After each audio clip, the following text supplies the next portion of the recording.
तो हाय दोस्तों, आपका स्वागत है मेरे इस channel Sneha CBSE board syllabus में। आज हम लोग क्लास 5 का सोशल साइंस का चैप्टर 7 जो है democratic Republic of Congo chapter explanation करेंगे। ठीक है, तो चलिए अब हम स्टार्ट करते हैं।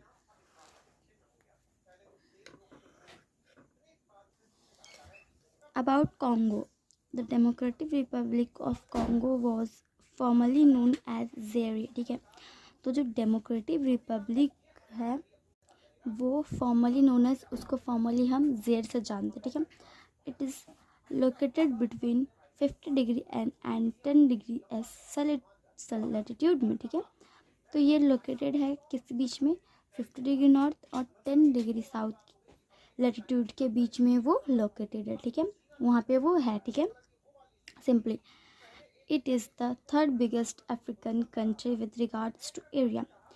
ये तीसरा सबसे बड़ा अफ्रीकन कंट्री का जो रिगार्ड्स है एरिया का। ठीक है, after Sudan and Algeria, Sudan और अल्जीरिया जब आया उसके बाद it covers an area of 23.5 lakh square meals. ठीक है, तो तब ना ये जो है ये पूरा कवर कर लिया था। 23.5 लाख स्क्वायर मील्स एरिया वो कवर कर लिया था। ठीक है, ऑलमोस्ट 33% और ऑलमोस्ट 33 जो परसेंट है ऑफ द कंट्री का वो लोकेटेड हुआ नॉर्थ ईस्ट हेमस्फेयर, और रेस्ट ऑफ इट्स बाकी जो उसका आधा बचा था falls in the southern hemisphere, और वो मतलब गुड़क के वो चल जाता है हेमिस्फेयर में। ठीक है, it is bordered by the Central African Republic and South Sudan in north. Okay, in the north. ये बॉर्डरेड किया गया है बाय द सेंट्रल अफ्रीकन में, इसमें सेंट्रल अफ्रीकन में republic and south Sudan in the north, और रिपब्लिक और south Sudan north में, Angola and Zambia in the south, Angola और जो जम्बिया है साउथ में, Uganda, Rwanda, Tanzania and Burundi is the east and republic of Congo in the west. ठीक है, तो ये सब जो है वो ईस्ट और रिपब्लिक ऑफ कॉन्गो का ईस्ट और वेस्ट का मतलब है। ठीक है, next we see main features of the land. Now we see main features of the land. Okay, First, we see location. Democratic Republic of Congo is located in Central Africa and the equator passes through it. ठीक है, तो democratic Republic Congo का जो वो located है central Africa में और वो इक्वेटर पैसेस में थ्रू इट है। ठीक है, we see map of democratic Republic of Congo का ये जो है ये मैप है एक। Its capital Kinshasa is located on the Congo river. इसका जो कैपिटल है, ठीक है, इसका कैपिटल कहाँ पे लोकेटेड है, Kinshasa, located in on the Congo river में ये लोकेटेड है, कॉन्गो रिवर में ये है। ठीक है, democratic Republic of Congo is almost a land located country, और जो है इसका जो इसमें जो है आपका डेमोक्रेटिक रिपब्लिक वो कॉन्गो को ऑलमोस्ट लैंड लोकेटेड कंट्री है। ठीक है, पहले से वो लैंड लोकेटेड कंट्री है। Relief features of the land, अब हम देखेंगे relief features of the land. The relief features of democratic Republic of Congo are quite similar to India. तो जो रिलाइव फीचर्स है डेमोक्रेटिक रिपब्लिक कॉन्गो का वो quite है सिमिलर टू इंडिया में सेम है। ठीक है, देयर आर 3 माउंटेन रेंजेस, यहाँ वहाँ पे जो है 3 माउंटेन रेंजेस है। ठीक है, coastal plains, high plateaus, major valley and a large river basin called the Congo basin. ठीक है, इसमें जो है कोस्टल प्लेन्स है, हाई प्लेटियर्स है और एक मेजर वैली है और एक बड़ा सा रिवर है, रिवर बेसिन। ठीक है, उसको हम कॉन्गो बेसिन कहते हैं। ठीक है, in fact river Congo is regarded as the most important river in the country. River Congo जो है वो रिगार्डेड है एज द मोस्ट इम्पॉर्टेंट, बहुत इंपॉर्टेंट रिवर में हमारे मतलब जो हमारे यहाँ जैसे कि बहुत इंपॉर्टेंट रिवर्स होते हैं, इसी तरीके से बहुत ही ज़्यादा इम्पॉर्टेंट रिवर उस कंट्री का। ठीक है, the river along with its tributaries, और जो रिवर अलॉन्ग है उसमें ट्रिब्यूटरीज में is a major mode of transportation of extreme economic importance. ठीक है, और ये जो मेजर मोड है वो ट्रांसपोर्टेशन और एक्सट्रीम इकोनॉमिक इम्पोर्टेंस के लिए जाना जाता है, ठीक है। इट्स मेजर ट्रिब्यूटरीज कसाई, ठीक है। इसका जो मेजर है ट्रिब्यूटरीज वो कसाई है, Sangha, Ubangi, Aruwimi and Lulonga. The Congo river is also known as the highway of central Africa.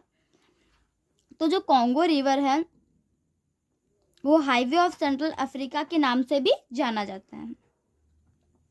The eastern part of the country, जो उस कंट्री का जो ईस्टर्न पार्ट है, has many lakes like Lake Albert.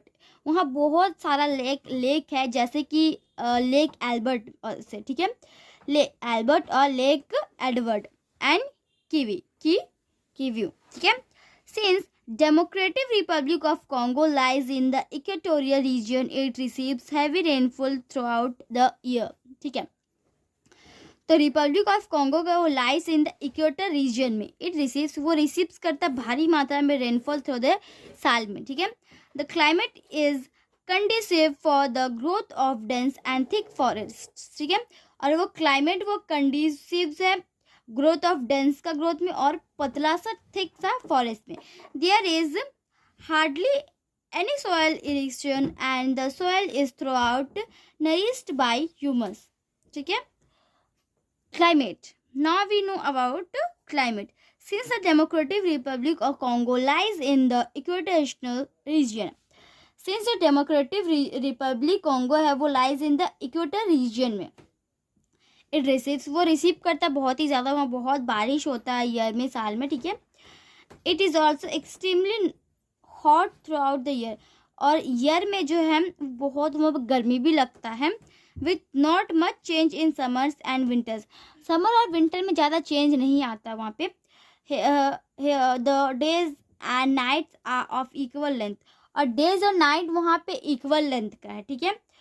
owing to the year round high temperature, owing जो है वहाँ पे जो है वो जो साल में राउंड का हाई टेम्परेचर जो बिल्कुल रहता है। There is plenty of evaporation, वहाँ पे प्लेंटली है इवापोरेशन का। This means that clouds build up on a regular basis and it's rains, ठीक है।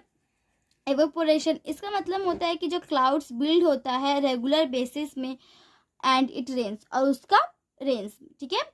दिस हैपेंस वो होता है ऑलमोस्ट एवरीविंग, वहाँ पे ऑलमोस्ट वहाँ पे हर इवनिंग में, हर शाम को होता है, ठीक है। This rainfall is called the 4 o'clock rainfall. हर शाम को वहाँ बारिश होता है, ठीक है, हर शाम को, एक दिन भी छूट नहीं, ठीक है। तो उस रेनफॉल को पता है क्या कहा जाता है? 4 o'clock रेनफॉल, ठीक है, 4 बजे का बारिश। The morning are normally pleasant, ठीक। तो जो मॉर्निंग नॉर्मली प्लीजेंट है विथ लॉट्स ऑफ सनशाइन, बहुत सारा सनशाइन से। And the evenings and nights, और जो इवनिंग्स और नाइट है and evenings and night and cool because of the heavy showers, ठीक है। और एकदम कूल ठंडा रहता है इवनिंग और नाइट में, बिल्कुल उसका जो हैवी शावर में, ठीक है, श्योर। Plant life, okay.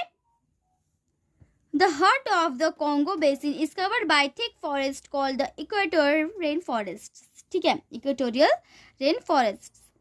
जो हार्ट है, ठीक है, उसका जो कॉन्गो बेसिन है वो कवर्ड रहता है पतला सा फॉरेस्ट में, उसको इक्वेटोरियल रेन फॉरेस्ट कहते हैं, ठीक है। The trees reach a height of about 40-50 metres, 40 या 50 मीटर्स, ठीक है। तो वो जो पेड़ है वहाँ का रीच, उसका हाइट 40-50 मीटर है, ठीक है। The bigger trees from a canopy, जो बड़ा ट्री है कैनोपी का, like covering with the leaves, जैसे कि वो कवर रहता है अपना पत्तों से, which can't even be penetrated, ठीक है, जो कांट वो पेनिट्रेट होता है बाय सनलाइट में। ड्यू टू दिस कैनोपी, इस कैनोपी में it is always dark over here, वहाँ पे बहुत डार्क रहता है, ठीक है। Many medicinal plants also grow hair, like बहुत सारे जो है मेडिकल दवाई वाले पौधे भी यहाँ उगते हैं, जैसे कि cinchona, the source of medicine used in curing malaria, malaria में जो यूज़ होता है वो वाला भी medicine. Many types of edible vegetables, बहुत सारे एडिबल वेजिटेबल्स और mushroom also grow in the wild, वहाँ जंगल में ये सब भी होते हैं, ठीक है। In the humid equatorial region cassava में टबर रूट होता है, rice, peanuts, ground nuts, corn, oil, plums and fruit trees are found in abundance. ये यहाँ पे एबंडेंस में मिलते हैं। The rainforest here the second largest in the world and also one of the thickest। और ये रेन फॉरेस्ट जो है यहाँ का सेकंड सबसे बड़ा वाला वर्ल्ड का, ठीक है, और वहाँ पे एक थिकेस्ट है, ठीक है, वहाँ पे एक थिकेस्ट है। Since they remain green throughout the year, वहाँ पे ईयर में बिल्कुल ग्रीन होता है। They are also known as evergreen forest, वो एवरग्रीन फॉरेस्ट के नाम से भी जाना जाता। देयर मैनी ग्रासलैंड्स, बहुत सारे ग्रासलैंड्स होते हैं साउथर्न और साउथर्न वेस्ट में, part of the democratic Republic of Congo, कहाँ पे डेमोक्रेटिक रिपब्लिक ऑफ कॉन्गो में पाए जाते हैं, ठीक है। तो आज से इतना ही दोस्तों पार्ट 1 में। पार्ट 2 में हम हाफ और एक्सप्लेनेशन करेंगे। तो आज से इतना ही, हम आपको मिलते हैं अगले वीडियो में। तब तक के लिए bye bye and take care.